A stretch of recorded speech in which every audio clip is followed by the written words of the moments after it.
سلام و درود خدمت شما بینندگان محترم. امروز در خدمت شما هستیم در بحث حجامت درمانی.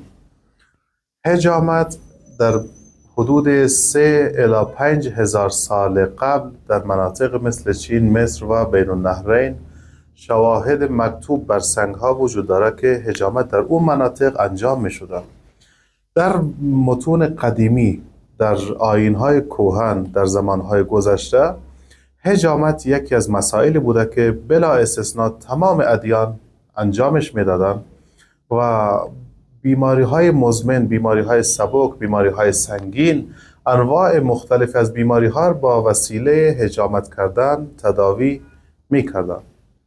حجامت نوعی از جراحی، نوعی از روش های جراحی که با تیغ حجامت یا تیغ جراحی یک عضوی از بدن انسان مقدار خراش برش ایجاد میشه و از محل خراش مقدار خون خارج میشه.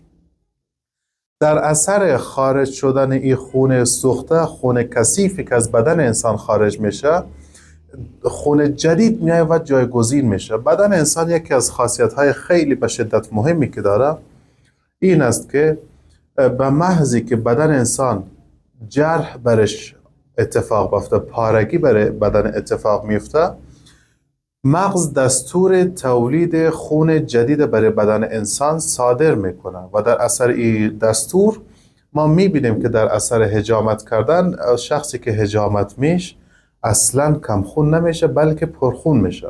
اما کدوم حجامت؟ چگونه حجامتی؟ آیا حجامت هایی که لب سرک انجام میدن، حجامت هایی که افراد غیر تخصصی انجام میدن، حجامت هایی که متاسفانه سلمان های محترم انجام میدن، آیا اینها هم باعث افزایش خون میشه؟ آیا حجامت هایی که بعضی از عطارها، بعضی از طبیبها، بعضی از افراد در بدن مردم چندین گلاس همزمان میمانند برای حجامت کردن، آیا این هم باعث پرخونی میشه؟ قطعا نه. خون انسان تا یک حدود استاندارد باید از بدن استخراج خارج بشه. فلسفه حجامت این است که غلیظی از بدن خارج بشه. فلسفه حجامت اینه که غلظت‌های خون خارج بشه، لخته‌های خون خارج بشه، خون رقیق بشه و به جریان بهتر برسه. این مهم است. اما وقتی که ما از بدن مریض خود همزمان 10 کاپ، 5 کاپ، 20 کاپ، 25 کاپ، هر عددش ما شنفتیم، حتی تا 60 کاپش هم شنفتیم، متاسفانه این عددها وقتی که از بدن مریض خون استخراج میشه، قطعا این بیمار کم خون میشه، حوادثی برش پیش میاد، ماده صفرایی بالا میره، ماده خون کم میشه و این شخص مبتلا به بیماری های ثانوی میشود. اگر ما بخوایم از لحاظ ریاضیات، از لحاظ عدد و رقم این مسئله مورد توجه خود قرار بدیم، به این نتیجه میرسیم که در بهترین شرایط، در ایدئال ترین شرایط، یک انسان میتواند چیزی در حدود 4 الی 5 لیتر خون داشته باشه. 4 الی 5 لیتر یک انسان بالغ در نوعیت مرد، در جنسیت مرد میتواند خون داشته باشه. خب اگر یک کسی بیاید و از 20 کاپ، 30 کاپ، 40 کاپ خون بگیره، اگر هر کاپ فقط چیز در حدود 100 سی سی باشه، یک مقدار خیلی کم، اگر فقط 100 سی سی خون باشه، در 20 کاپ میشه 2 لیتر خون. یعنی عدد وحشتناک. یعنی چی؟ یعنی در حدود 50% خون موجود زنده از بدن شخص خارج شده، استخراج شده. خواهشان بینندگان عزیزی که در این برنامه دارن متوجه هستن و این برنامه میبینن، از حجامت های کاپی که با قیمت های رخیص، قیمت های ارزان انجام میدن و دنبال منافع اقتصادی هستن استفاده نباید بکنن و این عوارض شدید به دنبال خواهد داشت. انشالله که فرهنگ اشتباه از بین طبیب های ما جمع بشه و حجامت های جایگزین بشه، حجامت های اسلامی. این سبک پاکستان از بین حجامتگرهای ما انشالله که از بین بره.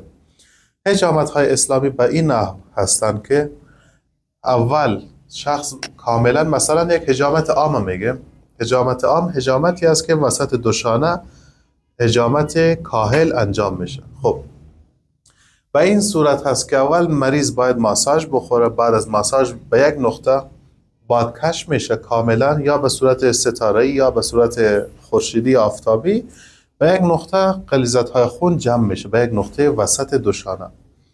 از این وسط دوشانه ما یک مرتبه کاپ میمانیم، خون گرفته میشه. دفعه دوم باز بر همون نقطه کاپ مانده میشه، دوباره خون گرفته میشه. سوم، چهارم، پنجم. دفعه اولی که انسان از بدنش خون خارج میشه، خونهای آبکی خارج میشه. دفعه دوم خونهای غلیظتر، سوم غلیظتر، چهارم دیگه تبدیل به لخته های خون میشه اصلا. این میشه یک حجامت اصولی تخصصی و قابل اعتنا و اتکا و شفا بخش. ولی وقتی که ما میریم یک جایی که مثلا 10 تا کاب یک سلمانی انجام میده حجامت، او به خاطر پیسه خود 10 کاب، 20 کاب، 15 کاب خون گلاس میمانه، کاب میمانه، همزمان کل اینها رو تیغ میزنه و این کاب ها فقط یک مرتبه وا میکنن، خلاص دیگه دفعه دوم حتی نمیمانن بجاش. خب اتفاقی که میفته، خون رقیق، خون سالم، خون که آبکی هسته، چون به دلیل زلال بودن زود از بدن خارج میشه اینها. و اصل هدف ما که خون غلیظ بوده، متاسفانه خونهای غلیظ در داخل بدن شخص میماند. خونهای غلیظ در داخل بدن میمانه و خونهای رقیق از بدن استخراج میشه، خونهای رقیق از بدن خارج میشه، که ما در حجامت دقیقاً برعکس این هدف را داریم. خب انواع حجامت در حجامت‌های اسلامی، حجامت‌هایی که تخصصی توضیح داده شده، چیزی در حدود 165 الی 170 نقطه بدن انسان برای تداوی‌های مختلف، برای درمان‌های مختلف قابل حجامت کردن هستند که هر کدوم از این 170 نوع روش‌های مختلفی داره، کارهای مختلفی داره، نقاط مختلفی داره. بعضیا افقی تیغ زده میشن، بعضیا عمودی تیغ زده میشن، بعضیا تیغ‌هایشان عمیقه، بعضیا تیغ‌هایشان سطحیه، بعضیا نیاز به ماساژ و بادکش دارن. یک عده خیلی کمش هست وجود داره که اینها به نیاز بادکش و ماساژ ندارن و مستقیم حجامت انجام میشه. علائمی که برای ما معرفی میکنه که این شخص مجبور و نیازمند هست به حجامت کردن، این شخص حتما باید حجامت باشه، علائم مختلفی هست. از جمله علائم فشار خون بالا، از جمله سرخ شدن صورت، دور زدن سر. بعضی اوقات شخص وقتی که استاد میشه سرش چرخ میزنه و سنگینی سر، تنبلی یا دیر وخستن از خواب صبح. طرف ساعت 7 صبح از خواب بیدار میشه، 1 ساعت طول میکشه تا زیر جا بیای بیرون. جوش هایی که در سر و صورت و بدن انسان اتفاق میفته، همه اینها علائمی هستن که برای ما معرفی میکنن که این شخص باید حتما حجامت در زودترین فرصت انجام بشه.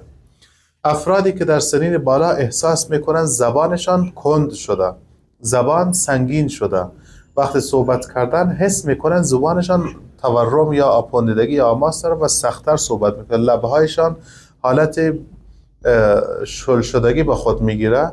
این افراد در لحظه ای که متوجه میشه اینها لازمه بر حجامت هم. یعنی اینها در همون لحظه ای که متوجه میشن لازم هسته که حتما این افراد حجامت برشان اتفاق بیفته انشالله. از فواید حجامت برای سلامتی بدن انشالله در جلسه بعدی خود شما دوستان عزیز صحبت خواهیم نمود.